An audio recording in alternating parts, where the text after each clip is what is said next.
بسم اللہ الرحمن الرحیم۔ شکر پروردگار حسین کے ساتھ حاضر خدمت آپ کی خدمت مقدس میں ایک طالب علم کی حیثیت یہ ہوئے اپنا سبق پیش کرتا رہا، اور انشاءاللہ پروردگار مجھے بھی اور آپ کو بھی علماء حقہ سے استفادہ کرنے کی توفیق عطا فرمائے۔ دیکھیں، بہت مختصر سی بات یہ کہ میرے اور آپ کے پاس وقت بہت کم ہوتا ہے کہ ہم جائیں لائبریری کے اندر کتابیں تلاش کریں، اور کتابیں تلاش کرنے کے بعد کبھی کتاب اپنی زبان میں نہ ہو تو پھر مترجم کے مرہون منت ہو جائیں، اور خدا معلوم مترجم نے کیا ترجمہ کیا ہو، ہم اسی پر اکتفا کر کے بیٹھ جائیں کہ معصوم نے یہی فرمایا ہوگا۔ حالانکہ معصوم نے یہ فرمایا نہیں ہے، معصوم کے فرمان کو مترجم نے یہ سمجھا ہے۔ اس لیے بہت آسان سی درسگاہ ہے کہ جہاں پر دو فائدے ہیں، ایک ثواب کی کیفیت ہے، ایک علم کی بات، اور یہ خدا کا لطف و کرم ہے، فیض الہی ہے اس مملکت کے لیے کہ واقعاً فرش عزائے سرکار سید الشہداء پورے مسلسل آپ کے اور ہمارے لیے باعث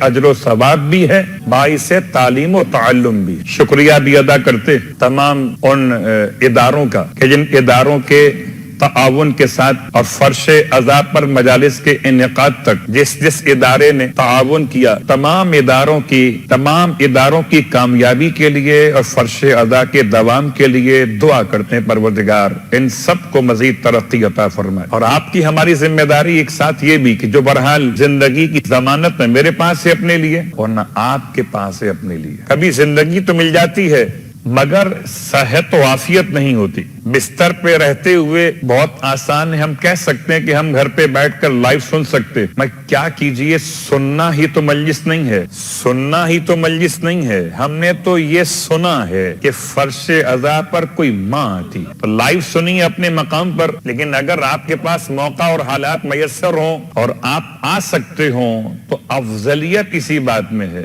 کہ صرف سماعت مطلوب نہیں ہے بلکہ نظارت کے ساتھ سماعت بھی اور فرش عزا کی شرکت میں ایک دکھیاری ماں کی دعا بھی۔ انشاءاللہ پروردگار اس سلسلے عزا کو جاری اور ساری رکھے اور ہمیں اور آپ کو اس کی خدمت کی توفیق عطا فرمائے۔ صلوات پڑھ لیں محمد و آل محمد۔ اور میں تو آپ سے پہلے بھی عرض کر چکا تھا کہ جب کبھی اپنے رزق میں برکت کی دعا مانگنا چاہیں، پہلے جس شہر میں رہتے ہوں، جس ملک میں رہتے ہوں، وہاں کے لیے برکت کی دعا مانگے۔ اگر اس مملکت میں رزق میں برکت رہے گی تو آپ کے لیے رزق میں آسانیاں پیدا ہوں گی۔ حضرت ابراہیم علیہ السلام نے مکہ المکرمہ کے رہنے والوں کے لیے خدا کی بارگاہ میں دعا مانگی تھی کہ پروردگار مکے والوں کو ثمرات عطا فرما دے، ان پر رزق کی برکتیں اور رحمتیں نازل فرما دے۔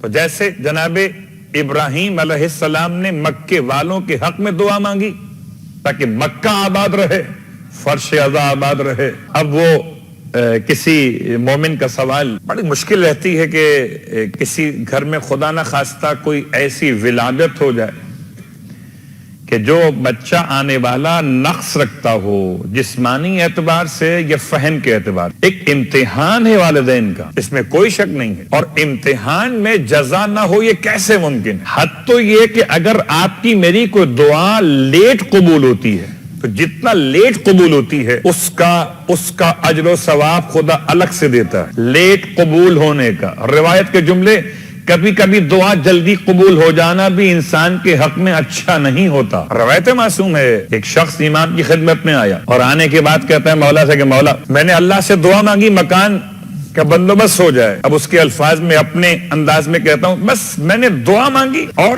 اسباب بن گئے، مکان مل گیا۔ پھر میں نے دعا مانگی پروردگار مجھے 1000 درہم چاہیے، دعا مانگی، اسباب بن گئے۔ اور اتنا حیرت انگیز طور پر یہ دعا قبول ہوئی کہ میں ڈر گیا کہ کہیں ایسا تو نہیں کہ قبولیت دعا کی اس جلدی نے مجھے استدراج میں ڈال دیا ہو۔ یہ استدراج کیا ہوتا ہے؟ اس کا مطلب ہے کہ پروردگار اگر کسی کو تاخیر دعا کے اجر و ثواب سے محروم کرنا چاہتا ہے اور اسے کسی مقام سے پیچھے کرنا چاہتا ہے تو اس کی دعا کو جلدی قبول کر لیتا ہے، تاکہ تاخیر قبولیت دعا پر اسے کوئی انعام دینا نہ پڑے۔ گویا یہ ایک طرح کی سرزنش بھی ہو سکتی ہے، کبھی دعا کا دیر سے قبول ہونا انسان کے حق میں فائدہ مند بھی ہوتا ہے۔ امام نے اس سے پوچھا پھر تم کیا کرتے ہو اب اس کیفیت کو محسوس کرنے کے بعد؟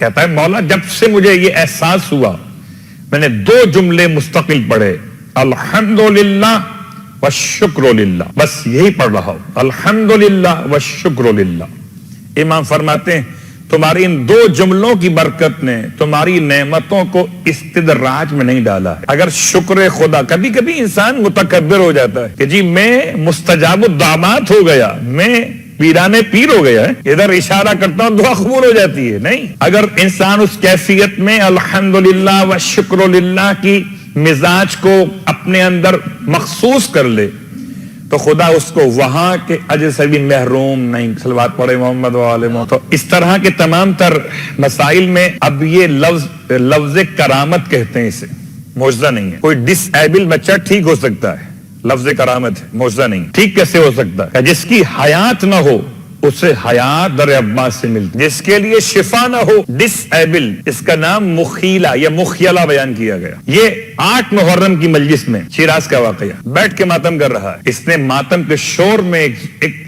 जुलझना सवार को देखा अपने करीब, जिसे आप हालत कशफ कहिए, यानी ना ख्वाब और ना बेदारी। देखा कि मेरे करीब कोई साहब घोड़ा सवार करीब पहुंचे और मुझसे कहते हैं कि खड़े होकर मातम क्यों नहीं करते हो? ये पैदाइशी इसकी टांगे सूखी हुई हैं और जमीन पर घसीट के चलता है इन्हें, तो खड़े होकर मातम क्यों नहीं करते हो? इसने कहा कि मैं खड़ा नहीं हो सकता हूँ, मैं पैदाइशी माजूर। हम तुमसे कहते खड़े होकर मातम करो। मैं खड़ा नहीं हो सकता हूँ, आप समझे मेरी मजबूरी को, मैं बैठ के मातम कर रहा हूँ। तीसरी बार जब ताकीद फरमाई आने वाले ने कि हम तुमसे कहते हैं कि आप खड़े होकर मातम करो, तो एक माजूर क्या कहेगा आगे से? अच्छा लाइए फिर सहारा दीजिए ताकि मैं खड़े होने की कोशिश करूं। तो इसने कहा कि लाइए अपने हाथ बढ़ाइए। और जब हाथों का नाम आया तो आने वाली शख्सियत ने इरशाद फरमाया, हाथ तो करबला में कट गए, ऐसा कर हमारे घोड़े की रकाब थाम ले। कहते मैंने घोड़े की रकाब को थामा और उसी कैफियत में वो घोड़ा, वो सवार शख्सियत एक कदम आगे बढ़ाते घोड़े को और मैं उठ के खड़ा हो गया। तो जिंदगी में कभी खड़ा होने का तस्वुर न था। अल्लाह अकबर। तो दुआ और वसीला डिसेबल बच्चों के लिए किसी वक्त भी मुमकिन है, किसी वक्त भी मायूस मत हो जाइएगा कि हर मर्ज की दवा मुमकिन है अगर वसीला इंसान खुलूस के साथ इख्तियार करे। और जब तक शिफा नहीं मिल रही तब तक इसके नामे आमाल में वालिदैन के इन बच्चों की खिदमत का सवाब इतना ज्यादा लिखा जा रहा है कि उन्हें तसव्वुर भी नहीं है कि उन्हें आखिरत में क्या मिलने वाला है। हमने चूंकि पूरी बहस शुरू की थी क़ज़ा और क़दर के हवाले से, और सिर्फ क़ज़ा और क़दर नहीं बल्कि अकीदा और अमल के एतबार से। और अकीदा इंसान का वो उन्वान इरादा या नियत जो इंसान के दिल में रहता है, और अमल से मुराद वो आज़ाओ जवारे से जिसका इजहार किया जाता है। अकीदा जाहिर नहीं होता, अमल पोशीदा नहीं होता। तो अकीदा छुपाया जाता है, अमल खुद ब खुद सामने आ जाता है। मैंने बड़ी एहतियात की है, अमल खुद ब खुद सामने आ जाता है। आप लाइए ना लाइए, अगर आप लाइएगा तो मुश्किल में जाइएगा, जब खुदा लाएगा तो आपको ऊंचा कर देगा। इसलिए आपका काम है अमल को अंजाम देकर खुदा के सुपुर्द कर देना। खुदा खुद ही आपको वकम मिन सनाइन जमीलिन लस्तु अहलन लहू नश्र। ये अकीदा व अमल के उन्वान से सूरह मुबारक फातिर की आयत नंबर 10 पर गुफ्तगू आपकी खिदमत में रही। इलैहि यसअदुल कलिमु तय्यिब, उसकी तरफ सुऊद करते कौन? अच्छे कलिमात। यहाँ अच्छे कलिमात से मुराद अकीदा, तौहीद पर, अदालत पर, नबूवत पर, इमामत पर और कयामत। वल अमल सालिह यरफअहु, और अमल सालिह उसको और रिफ़त अता करते हैं। दो ही इंसान के बाजू हैं और दो ही इंसान की जिम्मेदारियां हैं, एक अकीदा और एक अमल। इमाम रज़ा अलैहिस्सलातु वस्सलाम का ये जो इरशाद फरमाते हैं, को आले मोहम्मद की मोहब्बत पर तकिया करते हुए, भरोसा करते हुए अमल स्वाले को न छोड़ देना, और अमल स्वाले पर भरोसा करते हुए आले मोहम्मद की मोहब्बत को न छोड़ देना। वो भी नामुराद है जो अमल स्वाले तो कर रहा है और आले मोहम्मद की मोहब्बत नहीं है, और बिल्कुल वो भी नामुराद है कि जो आले मोहम्मद की मोहब्बत तो कर रहा है, अमल स्वाले नहीं कर रहा।